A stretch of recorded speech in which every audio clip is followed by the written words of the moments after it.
amazing advocacy we've seen from educators over this past year, and a celebration of all the things that our educators have accomplished this year, and looking forward to the things that we want to accomplish next year. So, we have a very few in-person shots from this past year, but it's been really awesome over the past month to get to see everyone. It feels like a party to get to be with everyone in person for the first time after a long time tonight. One of the things I'm really proud of over this past year is our ability as an organization to really be agile in meeting the needs of a crisis. I think there may be a picture in here, but we had a meeting on, and some folks who are here were there, on I think March 11th of 2020. So this was, I think 3 days before the announcement was made that schools were going to be shut down. And this was not in my plans or in the agenda for the meeting at all, but I think maybe halfway through the meeting, Mark, one of the teachers said, it looks like we're headed towards the schools closing. I think we should really kind of scrap the rest of the agenda and spend the next hour thinking about what the plan is when that happens. And over the next hour, and then over the next 48 hours, and then over the next 2 weeks, this group of 15 to 20 educators put together an amazing 25-page plan for exactly what should happen and how we should respond to the crisis. And if you look back at the words that they said then, the things they put together, I think they put out a 2-pager within 48 hours of that meeting, and 25 pages a couple weeks later. It was amazingly prescient about what we would need. And it's an example of how educators on the ground understand what the problems are and how to best address them to serve their students. They talked about the need for childcare and how if educators didn't have childcare, we weren't going to be able to go back. But they talked about, more importantly, that if parents didn't have access to childcare, how that was going to exacerbate the crisis the pandemic was likely to bring. They talked about how we were going to make sure students had food during the pandemic. They talked about the digital divide and how we were going to make sure there was digital equity. They talked about outdoor learning in this document that, this is an idea that came up literally on the spur of the moment, and then in collaboration with parents, but at the very beginning of the pandemic. And so not only were they able to be agile and meet the moment because they knew from their student perspective, this is what my families need, and this is what the families are going to need if we close down our schools and if we have to go virtual. And of course, at that point, we were talking about 2 weeks, or we were talking about a month of switching to virtual. But it was clear immediately, right, these educators had the plan in mind. And the gap was, how can we get our policymakers to hear from these educators to make sure this turns into reality? So outdoor learning was a big piece of our advocacy this year, and I'm really proud of, we are an advocacy organization, so most of what we do is trying to make sure educators are in the room with policymakers, state board members, council members, when they hear from educators and making decisions. But this year it was like, we have to program too. We have to serve too, and not just advocate. And so there was a shift in actually putting on programming, and a real focus on, we know the families that are going to be the hardest hit are going to need that programming the most. They're going to need that childcare the most. They're going to need solutions for in-person learning. And so this advocacy for outdoor learning turned into regular work, including through the winter months in Oxen Run Park, in collaboration with many amazing partner organizations, and the ability to push something that I was really proud of, which was, there was an intense debate through this year about what we should be doing about going back to school in person, and that was important. But I was really proud that we were in the space of, this is a solution here, right? That if we're able to move classes outdoors, if we're able to provide childcare, there is a path, right, for families, for students to get back to the learning we know is going to make the biggest difference for them. And one of those things we did, and have done throughout our history is really bring stakeholders together, policymakers, with educators, with principals, with students, and finding solutions. And so right before the shutdown in February of 2020, we held this amazing event on recruiting, supporting, retaining our Latinx educators in the classroom, where we have a really big gap. 20% of our students and growing are Latina, and only 7% of our educators. We had 200 people come out on a rainy evening to Bancroft Elementary. Got some amazing progress. We got DCPS to start paying for student visas, for teacher visas for the first time, making sure licensure was easier for our immigrant educators. because we know we have a gap in bilingual educators, something we're fighting for now with our Rep DC proposal, but really solutions-oriented and bringing folks to the table. That Latinx educator push and that push that we did, especially a couple years ago on recruiting, supporting, retaining our Black educators, turned into this incredibly important proposal this year you'll hear more about for the Representation in Education Pipeline Project, where we're asking the council to dedicate just $1 million to make sure that people have pathways for high school students, for paraprofessionals to become licensed educators, so we can retain our teachers, because if you grow up here in your community and serve your community, you're more likely to stay, and also to have good paying career pathways, right, for our young people, and improve teacher retention and diversity. And so, this is the impact we've had over time. So this is, I think last week marked our 4 years as an organization. And from the time we started, I did a painstaking process here of looking at the difference in educators showing up to State Board of Education and DC Council hearings.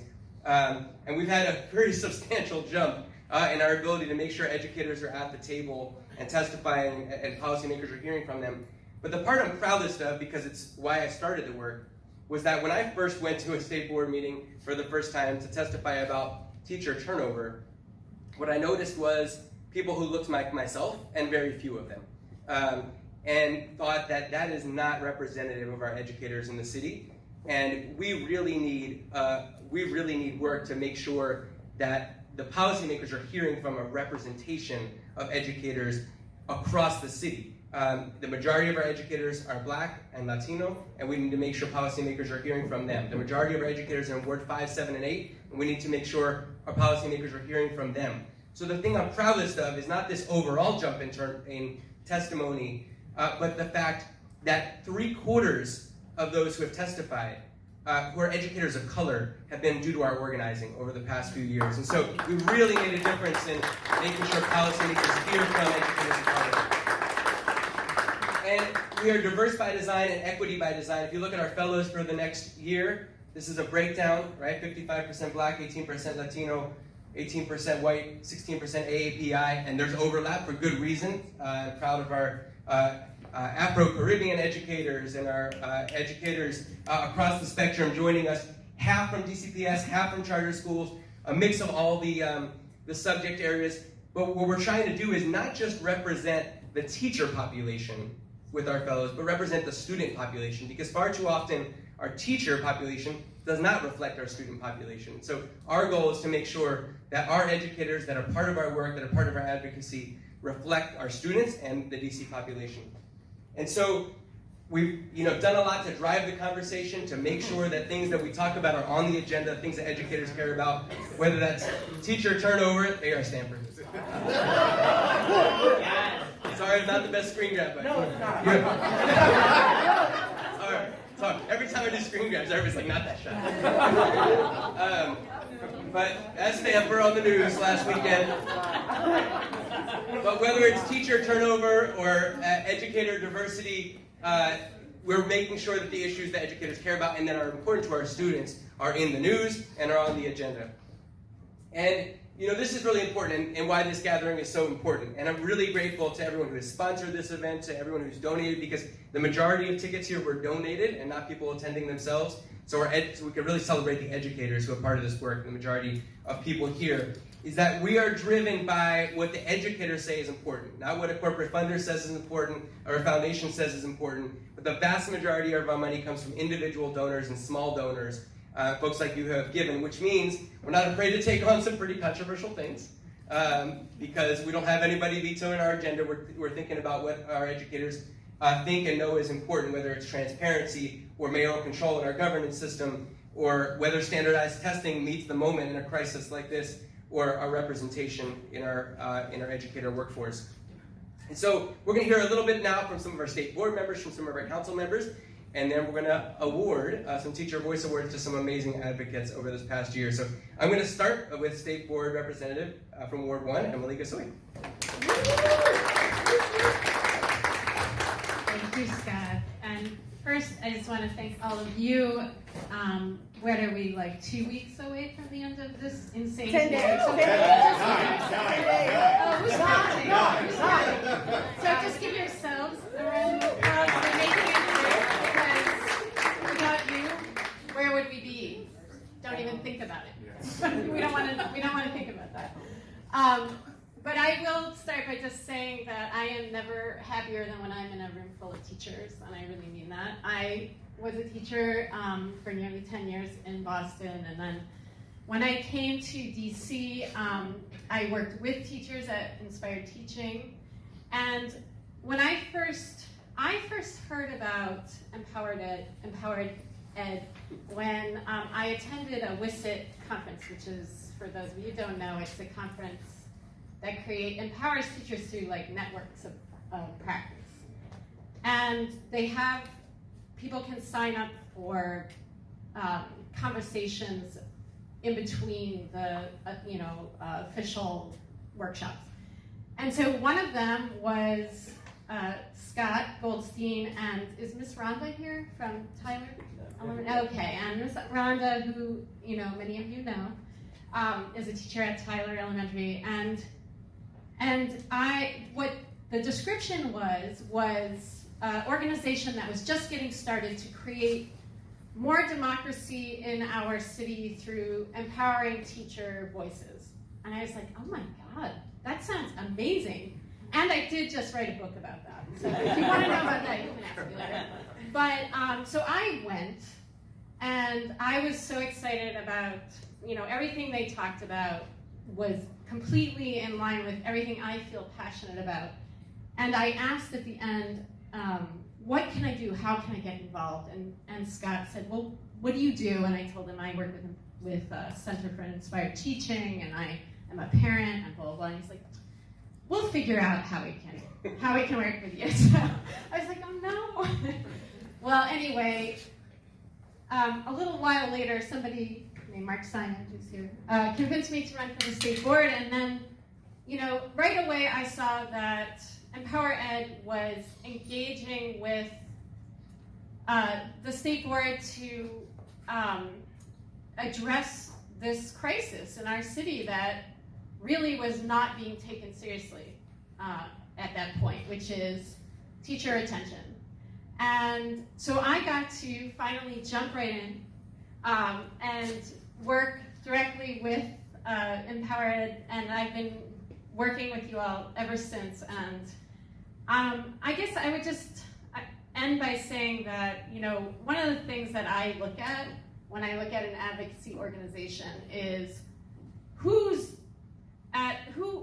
in the positions of power, and whose voices are we hearing? And EmpowerEd is for, by, and of the teachers, right? And that is so important. And why is it important that we have an advocacy organization for, by, and of the teachers? Because when teachers lead, our students lead. That's right. And what's more important than that? So I will also just say that, the last event I attended, I just leaned over to Scott and said, every time I come to an EmpowerEd event, I am just so impressed with the diversity in terms of race, in terms of ethnicity, in terms of language, in terms of sector, because we are a cross-sector city. That's so important. And I just am so impressed with all of you. So again, why don't you give yourselves a round of applause. Okay, and I'm going to invite my esteemed colleague, Ruth Wattenberg from Ward 3.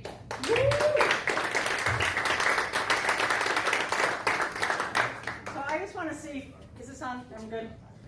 For how many people is this like your first night out? I mean, isn't it so great in the EmpowerEd? Oh my God. Okay, anyway, I'm sorry, I'm running around hugging everybody, so if I hug you. Anyway, I do want to say, I actually met with Emily at that point when she was thinking of running for the state board, so you can see a little credit there. But really, what I want to say, I want to really pick up from what Emily was saying to say, being on the board, what I see and what is so important is we are nothing without advocates, right? We can be up there and talk and preach and say, oh, you know, teacher turnover is important and we can write reports, but if nobody does anything with that, if nobody gets excited about that, if nobody talks to their council members about that, it's dead in the air. And I'm just always impressed at how much reciprocity there is between the kinds of things that we're really interested in, many of us on the board and many of, and EmpowerEd. And I want to, before I get to teacher turnover, I do want to note that I love your What Makes a Good School.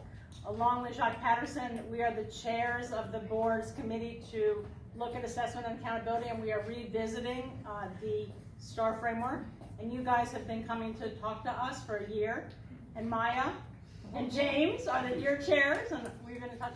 But we're really hoping to have a real conversation about this and to really get people, I mean, now I'm not talking as the chair, because as the chair, I'm sort of representing the whole board, but as an individual member representing my board and my schools, and we need to get people to have a real conversation about what the rating rates and what the impact is. And you all have been very effective in coming to us and talking about it, and you really need to keep doing that.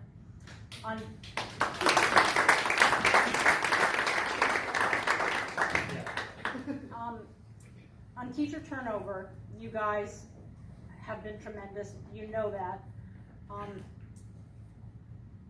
It has been this back and forth getting the attention, and last session there was a bill on the floor of the council to actually create real transparency around teacher turnover so that we would know what was going on, how many people are leaving, who was leaving, why they were leaving. I understand that may come up again. We really need to get it up. The other thing that I want to raise that you guys are working on, because I actually was talking to Patricia about it and some of her colleagues today, is the REP program. And specifically about how important it is to create a pipeline, including and especially a pipeline from the paraprofessionals. Amen. Yeah. Amen.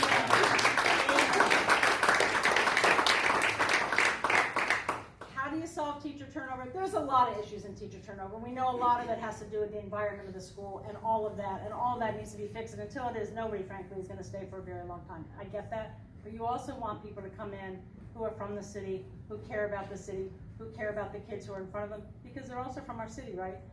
And how better to get that than from the paraprofessionals who are already showing such an interest in being in the classroom. I was talking to Patricia, and I sort of knew this, but I hadn't really thought about it recently. First of all, we have a lot of paraprofessionals who have BAs and who have MAs. And one reason they can't get into the classroom is you have to take praxis after praxis after praxis, all which cost money, and then at the end of that there's other coursework, and then you have to go through the whole rigmarole at OSSI. Yeah. So part of what REP would do would take away the financial problem related to that, and I think provide some support and all that. I cannot think of anything that would be more important in the long run to help us deal with the teacher turnover program. So I'm just so excited about it. I just think it is great. And I know I had one other thing to say, but I don't think I can remember it. I mean, I could check my trusty handbook. Yes. Come back. Yes. No, it actually ends with reg, so I'm good. Anyway, it's great to see you all. It's great to see you all in person, and I hope your next year is a better one. Thank you, Ruth. Now we're going to invite up our Ward 2 State Board of Education representative, who will introduce our Ward 2 council member, where we are right now in Ward 2 and have an amazing amount of our awardees from Allister Chen.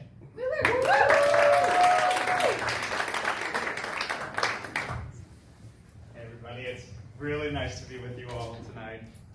I will start by sharing a bit about why this is so meaningful for me. I'm new to the board, so I'm meeting many of you for the first time. My parents immigrated to DC from Taipei, specifically with the intention of being able to give me a better education. My dad didn't get to finish elementary school, and instilled in me a really strong value in making sure that I could at least learn how to read, which he didn't get the chance to. And so, he was working at a waiter at different restaurants, and the last one he worked at is actually still around. It's the Trent Pavilion on K Street. Really drilled in me, drilled this idea in me that the one thing that can give me a better future and a different future is a strong education. So my top priority on the board is literacy, making sure that everyone has that same opportunity to be able to learn how to read proficiently. And the recent data is showing that you need to be able to do that by 3rd grade, right? And my privilege in the last 6 months or 5 months since joining the board has been to be able to work with many EmpowerEd educators, actually, to help inform the way that I do that work, and most recently around the advocacy around school librarians. So as many of you know, school librarians are currently being excised from the budget, and what that means is principals are given this hard choice, right, between needing to either fund a school librarian or a mental health expert on campus, and they shouldn't have to face that choice, right? We should be able to fund both. And I think the misconception here is that a lot of folks think that the school librarians are there stacking books, when in reality they're often the only adults in the school who are not educating to a test, right? They're thinking constantly about the ways in which to foster a love of learning, to foster a love of reading, to be able to have a conversation with the kid and customize that learning with their students. And so I think it's absolutely critical that we're thinking a lot about this, and I'm very grateful to the EmpowerEd educators who have helped guide me through that process. And I also just want to say personally thank you to the educators who are winning this award, and really all the educators who have been taking part in this. I've been finding a lot of inspiration in your work and exercising leadership, right, from your position, which may not be a position of authority, but within our system, in the technical sense, but you found ways to be able to leverage it, to be able to create the change that you want to see.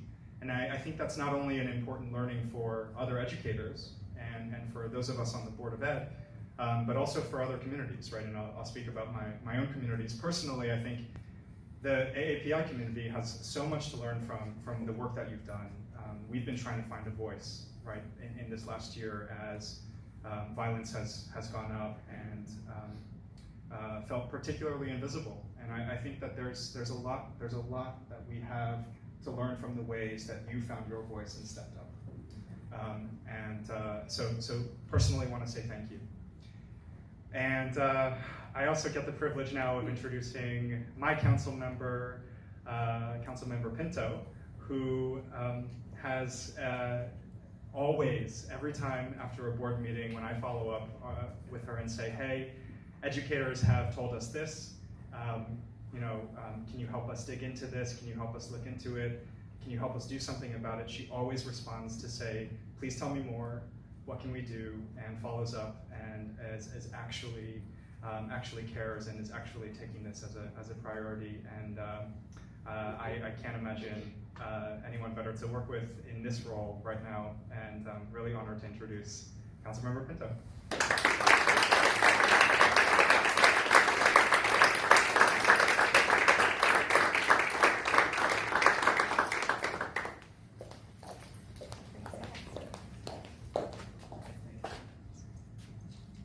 Well, good evening.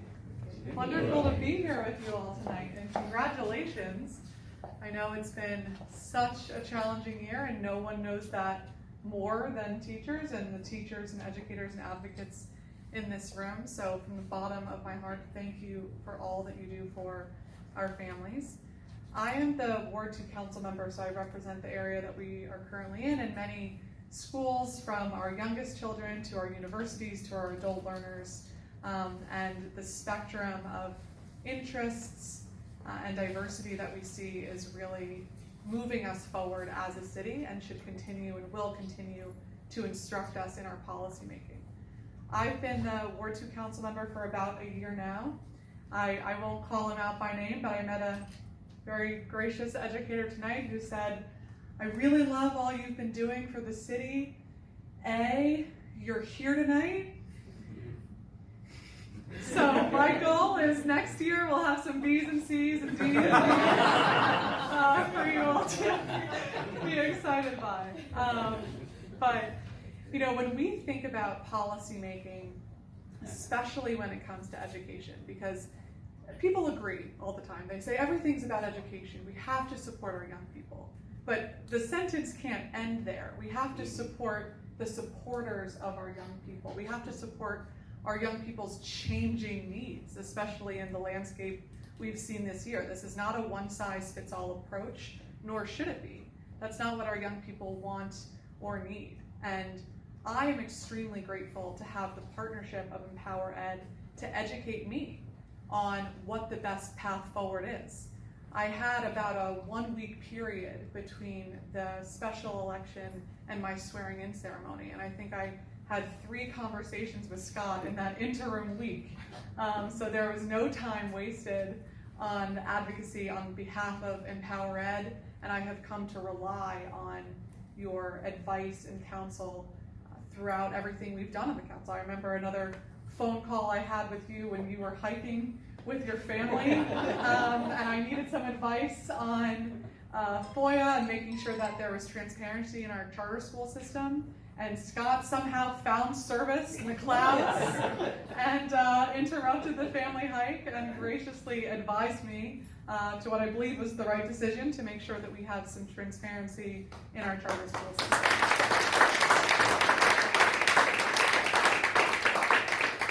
And I continue to learn from you all when it comes to perk testing and additional resources that our kids need.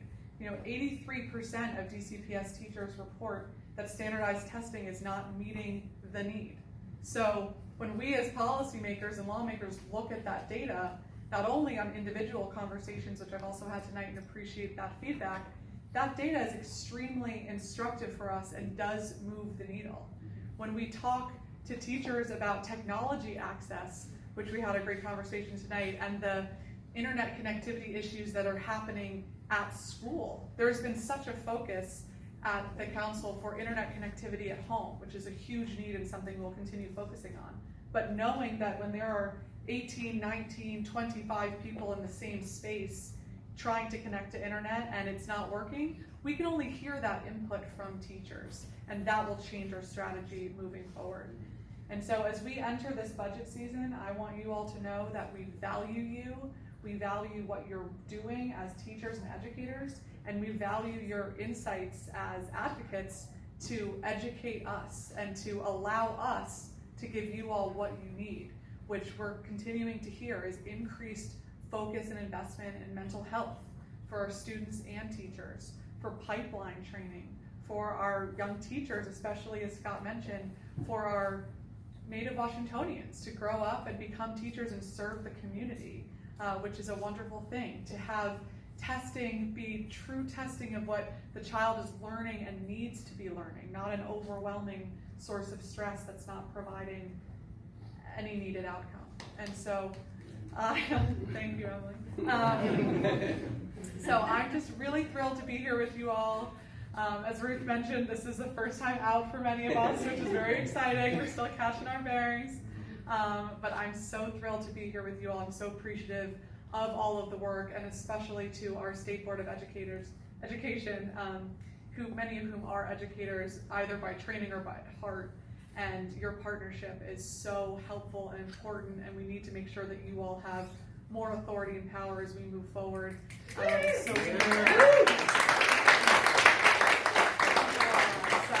thank you again for having me. I'm privileged to be here, and congratulations.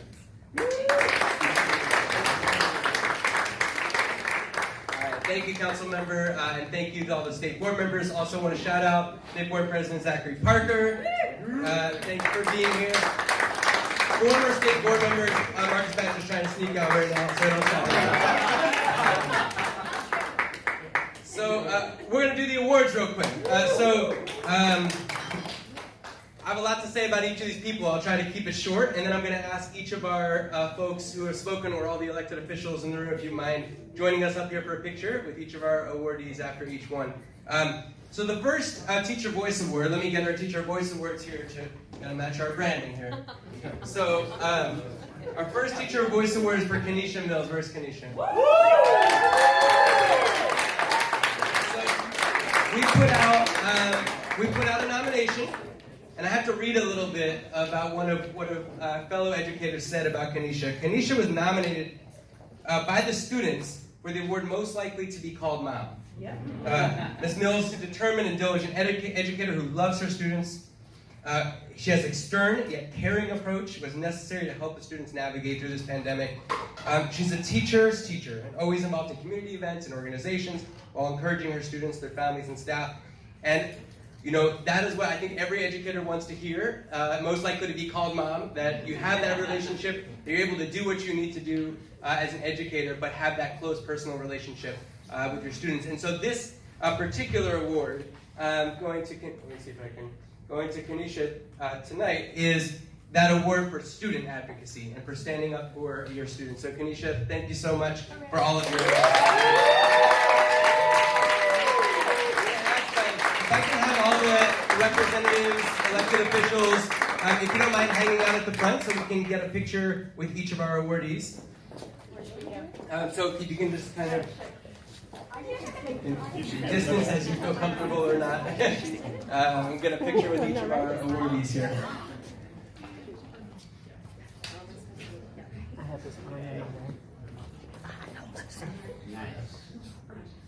Awesome. Thank you so much, Caneisha. Congratulations.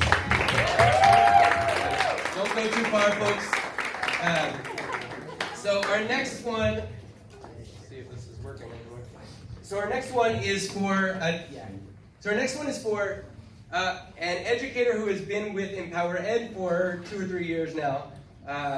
And Sebastian, you can click to the next one here. And this is for the Shining a Spotlight Award for Isabella Sanchez-Pimienta.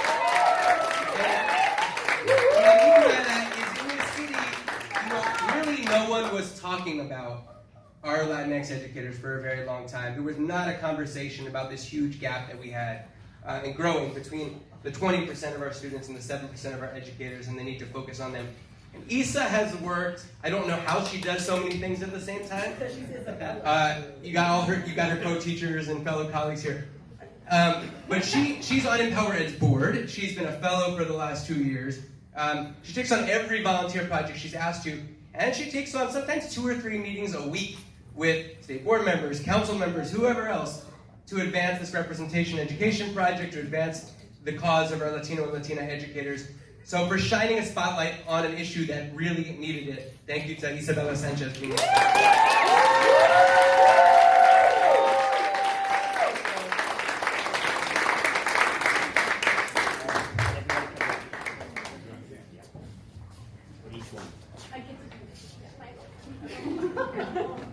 Oh, here comes Ruth.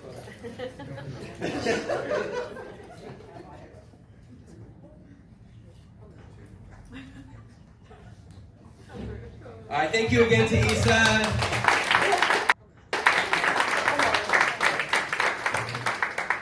So our next educator was not able to be here presently because some very obnoxious construction project started near her house. But I ought to tell a story about Kaila Ramsey, who's also teaches with Isa at Garrison. Kaila is winning this award for the school to city advocacy, and what I mean by that is she became aware that DCPS was not going to have the policy of doing COVID testing when we started to have the plan to go back to school, and she learned in an incredibly short period of time, became a real expert on COVID testing. And what the different models were, what cities across the country were doing about this. She started posting about it on Twitter. Soon her tweets and her threads were blowing up about this. And in, I think, a period of about 2 weeks, DCPS changed the policy. And I have no doubt that would not have happened without Kaila's advocacy. So I want to say a huge thank you to Kaila for all that she did in making that happen, because I know that lives were saved because of the work that she did, and families and students were better off. And so it is a testament to the power of one person to make to make a difference fast, and that all of you as educators should know that you are experts. And when you use your expertise to speak up, you can make a real difference for students and families. So a round of applause for Kaila.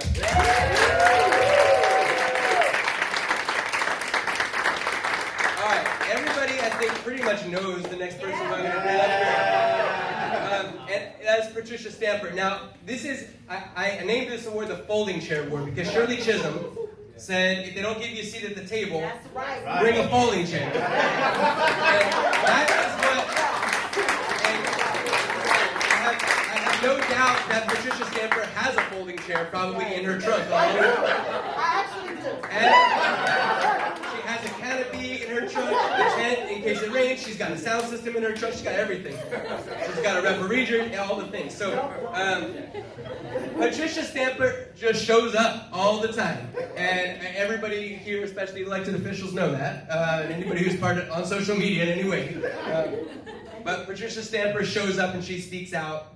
And, you know, I was really honored when Patricia said to me recently that she was surprised and shocked that we gave her the honor of being a fellow as a paraprofessional, because paraprofessionals don't really get that opportunity often to be part of groups with other educators.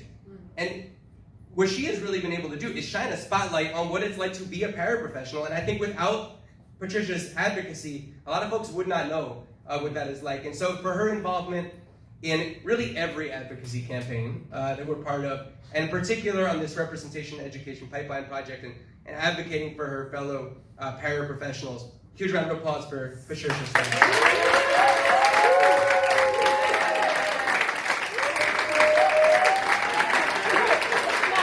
She has to take a break from Instagram for 1 second. I'm trying to Instagram this, and she's bringing up other paras here with her to receive this. Thank you. So I don't need the mic. So I just want you to know. And my name is Patricia Stamper. This is Selena Myers, and this is Leah Hoxie.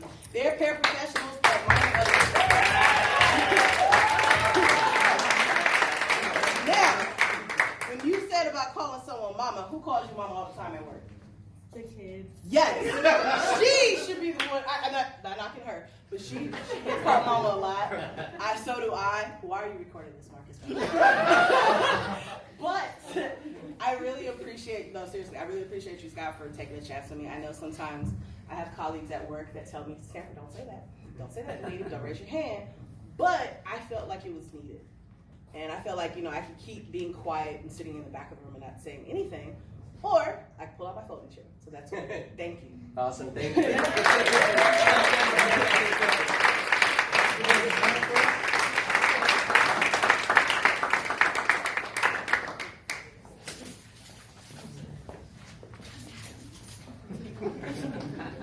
We're getting better and better at this. All right, thank you, Stamper, for all of your advocacy. Just going to make a quick announcement. We've got a couple more to do, but the bar is going to close soon, so if you need to get another drink, go for it. Our next award is for an educator, Collin Radix-Carter, and this is the Policy and Practice Award. And the reason for that is so Collin has been at the forefront of our work on outdoor learning over the past year. But when Collin decided that we should take up this issue and he wanted to be at the forefront of working on this issue, what I was really impressed with was it was not a response to the pandemic, right? It was about the inequity that existed before the pandemic. And what Collin told me every time we had a conversation about this, what he said anytime he was on a Zoom meeting about this and in person when we did the outdoor learning, was there is an inequity here in access to outdoor space in our city. And because of that, we are advocating for outdoor learning because, one, it works during the pandemic and we know it's safer, but two, because this is an opportunity to reimagine, right? It's an opportunity to solve the inequity that already existed, which is that folks in a lot of parts of the city do not have equitable access to safe outdoor space. My wife is a teacher at Brea Public Charter School, and one of the things I heard constantly from her early on, as we were sharing the load of delivering every day, every week, boxes of food to her students and visiting with the students. One of the things I constantly heard, from them was how they had not gotten out of the house right? Sometimes for months, because they didn't have a balcony, a backyard, or a safe place to walk, or feel safe even going outside of their space, right? And so the lack of access for so many people in this city to safe outdoor space, right, for themselves, for their families, for their learning, for so many other things is so critical. And this is policy and practice because Collin didn't just advocate for outdoor learning, but he made it happen at his school. He worked with his principal. He created the space for outdoor learning. He did it with his own force of will, created a program on Wednesdays for his students, and really made that happen. So it's advocacy and policy, but also in practice. So thank you to Collin Radix-Carter.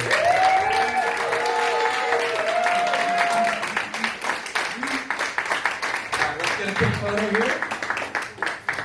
No speech.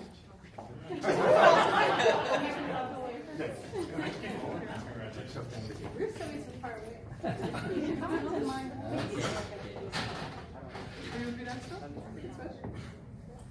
My heart is. Okay. All right, thank you, Collin.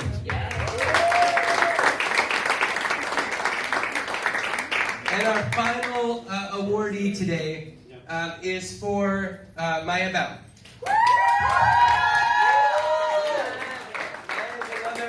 One of our fellows, and I call this the Courage of Convictions Award, because when you hear Maya speak, you know that she has the courage of her convictions, and she's not afraid to say exactly what needs to be said to whoever it needs to be said at that moment.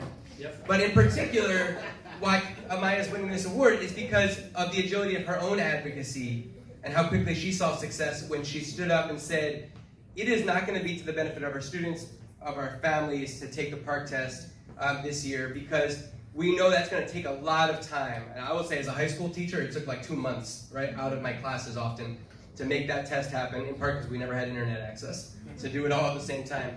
But Maya said quickly, this is not going to be in service of our students. We're going to take a lot of time. We're talking about learning loss, but we're going to take up a lot of our time. We could be in classroom taking this test, and we know what the problem is. We know what the inequities are. We don't need this already flawed, and we're not afraid to call out racist, standardized tests to tell us what we know about the inequities that already exist, which is we know who needs to be served more. And let's spend our time serving them rather than just on that test. And so she had the courage of her convictions, she spoke her mind, and very quickly in her advocacy and coordination with the Ward 6 Public School Parent Organization and others, made sure the OSSI applied for that waiver and our students got to stay in their classes through the spring. So Maya Baum, congratulations.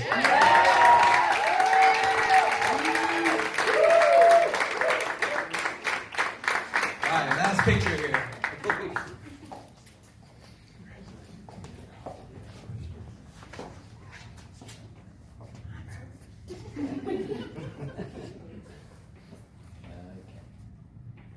All right, thank you, Maya.